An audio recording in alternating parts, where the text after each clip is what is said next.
पवारांमुळे त्या दिवशी खेळ पलटला. पवार घातपात म्हटले असते तर महाराष्ट्र पेटला असता. फडणवीस दुःखात असे दाखवतायत, केलेल्या हालचाली सांगतायत, सगळं मोजून मापून झालंय. तटकरे पटेल खरंच दादांची माणसं तर मग राष्ट्रवादी भाजपपासून वाचवा ना, की पवारांपासून? पवारांच्या धाकाने कुरघोडी थांबली तर थांबेल, नाहीतर भाजप राष्ट्रवादीला गिळंकृत करेल. नेमकं घडलं आहे काय? शरद पवार हे अजित पवारांच्या मृत्यूच्या दिवशी अचानक प्रेस घेतात. प्रेसमध्ये त्यांचा कंठ दाटलेला असतो, शब्दही फुटत नसता. पण तिकडनं ममता बॅनर्जींनी दावा केलेला असतो की अजित पवार यांचा अपघात नाही तर घात झालेला. अर्थात महाराष्ट्रातच नव्हे तर देशामध्ये ही टाईमलाईन बनते. टाईमलाईनला अर्थही तसेच असतात. गेल्या काही दिवसांपासून अजित पवार आणि भाजप यांच्यामध्ये खटके उडत होते. अजित पवार हे भाजपाविरोधात भूमिका घेत होते. चंद्रशेखर बावनकुळे पुणेमध्ये जाऊन अजित पवार तुमची सिंचन घोटाळ्याची फाईल अजून बंद झालेली नाही हे ठासून सांगत होते. आणि या सगळ्या घडामोडींमध्ये अजित पवारांनी 15 जानेवारीला स्टेटमेंट केलं होतं की माझ्याकडेही भाजपच्या चिठ्ठ्यांची फाईल आहे. या सगळ्या गोष्टींचे जर डॉट जोडले तर अजित पवारांचा घात झालाय की अपघात आहे हे सांगणं तसं कठीणच होता. आणि त्यातल्या त्यात ममता बॅनर्जींनी केलेला दावा, हे सगळं बघता देशामध्ये एकच लाट उसळली होती. आणि महाराष्ट्रात जर हा घातपातच आहे असं जर कोणी म्हटलं असतं किंवा खुद्द जर शरद पवारांनी म्हटलं असतं तर मग महाराष्ट्र पेटला असता. विचार करा, अजित पवार गेले त्या दिवसापासून तर आजच्या दिवसापर्यंत लोक हळहळ व्यक्त करतायत. लोक त्यांच्या तरी म्हणतात, अरे हा माणूस आता तरी जायला नको होता. आणि त्यातल्या त्यात अजित पवारांच्या निधनाच्या दिवशी जर शरद पवार हा अपघात नाही तर घातपात आहे असं म्हटलं असतं तर टार्गेट भाजपा झाली असती. अर्थातच या सगळ्या घडामोडींमध्ये महाराष्ट्र पेटला असता, सगळीकडे अस्वस्थता निर्माण झाली असती, कायदा सुव्यवस्थेचा प्रश्न निर्माण झाला असता. आणि त्याचमुळे शरद पवारांनी सावधान बाळगत त्या वक्तव्याची घाई केली असं म्हणायला जागा उरते. अर्थात या सगळ्या घडामोडींमध्ये जर आणि तर हे दोन आधार आहेत. जर खरोखरच अजित पवारांसोबत घातपात झाला असेल तर ते त्याच वेळी सांगणं सुद्धा गरजेचं होतं. आता त्याला कितीही पानं फोडली तरी आता भाजप असो शिंदे असो सगळ्यांना म्हणायला एकच मिळालंय की स्वतः शरद पवारांनी सांगितलं की हा अपघातच आहे, घातपात नाही, यामध्ये राजकारण आणू नका. पण डॉट जोडत गेले तर विमानामध्ये 6 व्यक्ती होते, तर मग 6वा व्यक्ती कुठे आहे? दृश्यमानता कमी होती तर मग सीसीटीव्ही फुटेज इतकं क्लिअर कट कसं आलंय?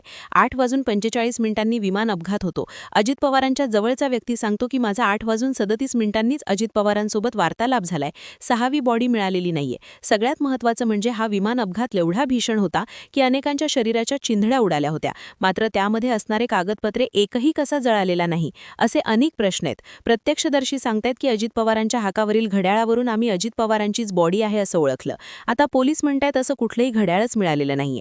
आणि या सगळ्या गोष्टी जर जोडायच्या जर ठरल्या तर सरकार म्हणून या सगळ्या गोष्टींमध्ये कोणीही क्लॅरिटी आणण्याचा प्रयत्न करत नाहीये. अजित पवार कधी निघाले, त्यांच्यासोबत कोण कोण होता, या संदर्भातील ना कुठल्या सीसीटीव्ही समोर येतोय ना कुठल्याही कागदोपत्री कुठला पुरावा समोर येतोय. त्यामुळे सगळे संभ्रमात आहे. आणि सरकार म्हणून हा घातपात आहे की अपघात आहे या सगळ्या गोष्टी सांगण्याची जबाबदारी घ्यायलाही कोणीच तयार नाहीये. आता या सगळ्या घडामोडी घडल्यानंतर हालचाली बघा. देवेंद्र फडणवीस, एकनाथ शिंदे आणि महाराष्ट्राचे राज्यपाल हे पवार कुटुंबियांचं सांत्वन करायला तिथे पोहोचतात. सुनेत्रा पवारांची भेट घेतात. देवेंद्र फडणवीसांचा चेहरा बघितला तर डोळे पाणावलेले आहेत आणि अस्वस्थ ते दिसतात, कमालीचे दुःखात आहेत असंही दिसून येतं.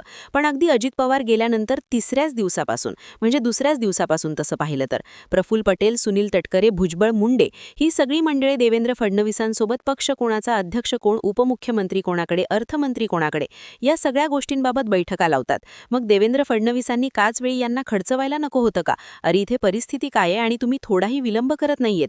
या सगळ्या गोष्टी जर बघितल्या तर तटकरे, पटेल, भुजबळ यांच्या भूमिकांमागे कुठेतरी फडणवीसही होते अशी शंका या निमित्ताने उपस्थित होताना दिसते. आता या सगळ्या घडामोडींमध्ये जर खरोखरच सुनील तटकरे, प्रफुल्ल पटेल ही जर दादांचीच माणसं असतील आणि अजित पवारांसाठीच काम करत असतील तर मग त्यांनी हा पक्ष पवारांपासून वाचवण्यासाठीची धडपड नाही केली पाहिजे, तर भाजपपासून वाचवण्यासाठीची धडपड केली पाहिजे. कारण एकनाथ शिंदेंचा अनुभव डोळ्यासमोर आहे.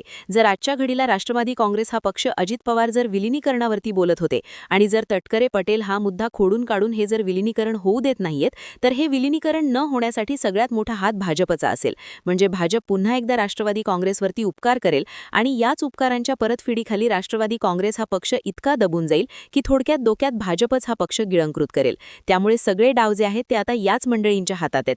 पक्ष पवारांपासून वाचवायचा आहे की भाजपपासून वाचवायचा आहे, यावरती खऱ्या अर्थाने आखाडे बांधले गेले पाहिजे.